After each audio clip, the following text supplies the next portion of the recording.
तीन बेटियों की कहानी। एक छोटे से गांव में हामिद नामी एक मेहनती किसान अपनी बीवी और तीन बेटियों के साथ रहता था, आमना, फातिमा और मरियम।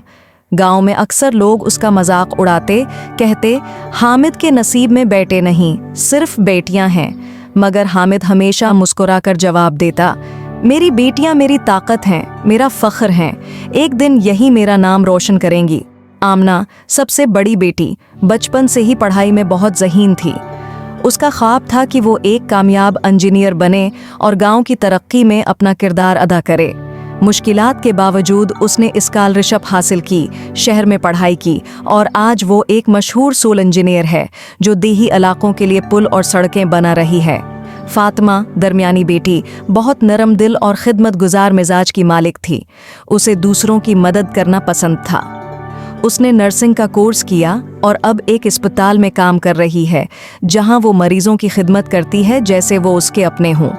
गांव में जब कोई बीमार होता है तो सब फातिमा को ही याद करते हैं।